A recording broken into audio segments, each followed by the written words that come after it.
નમસ્કાર મિત્રો, સ્વાગત છે તમારું અમારી યુટ્યુબ ચેનલમાં. મિત્રો, આંગણવાડી બહેનો તથા આશા વર્કરોના પગાર વધારાને લઈને વધુ એક મહત્વની અપડેટ સામે આવી રહી છે. આ વખતે જ્યાં સુધી પગાર વધારો નહીં થાય ત્યાં સુધી આંગણવાડી બહેનો, આશા વર્કર બહેનો પોતાનું આંદોલન ચાલુ રાખશે. આ વાત જિલ્લા પંચાયત સુધી પહોંચી ગઈ છે, વિધાનસભા સુધી પહોંચી ગઈ છે, પરંતુ હજુ સુધી પગાર વધારો ના થતા આંદોલનાત્મક કાર્યક્રમો યોજાઈ રહ્યા છે. પડતર પ્રશ્નોને લઈને વિવિધ પડતર પ્રશ્નોને લઈને આશા બહેનો તથા આંગણવાડી બહેનોની રેલી જોવા મળી છે. લઘુત્તમ વેતન સહિતના લાભો નહીં અપાય તો આંદોલનની ચીમકી સાથે કલેક્ટરને રજૂઆત પણ કરાઈ છે.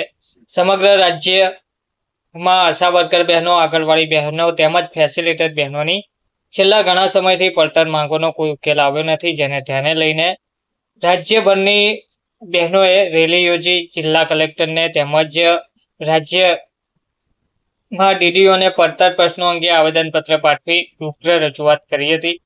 તેમજ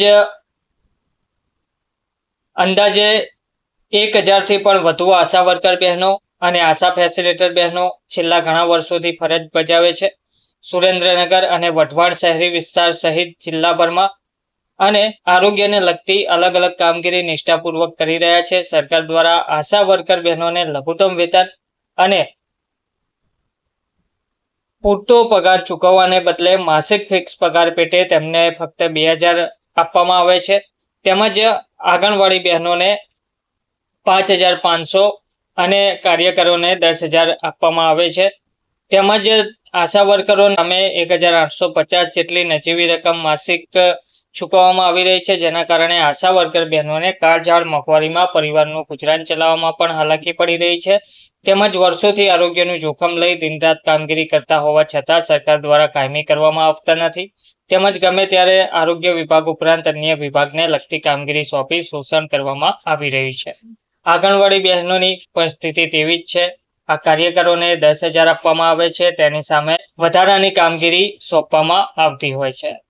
જે મામલે છેલ્લા ઘણા સમયથી આંગણવાડી બહેનો, આશા વર્કર બહેનો દ્વારા અનેક વખત સ્થાનિક તંત્ર સહિત સરકારને પડતર માંગો જેમ કે ઇન્સેન્ટિવ પ્રથા બંધ કરવી, કાયમી કરવા, વર્ગ 3 અને વર્ગ 4માં સમાવેશ કરો, કામગીરીનો સમય બાંધવો, ઓનલાઈન કામગીરી માટે મોબાઈલ આપવો, પેન્શન યોજના, અકસ્માત વીમો, મેટર્નિટી લીવ વગેરે પ્રશ્નો અંગે રજૂઆતો કરવા છતાં કોઈ ઉકેલ નહીં આવતા મોટી સંખ્યામાં જિલ્લાભરમાંથી ટાગોર સાથે એકત્ર થયા હતા અને ત્યાંથી પડતર માંગો અને જિલ્લા કલેક્ટર કચેરી સુધી રેલી યોજી આવેદનપત્ર પાઠવ્યું હતું.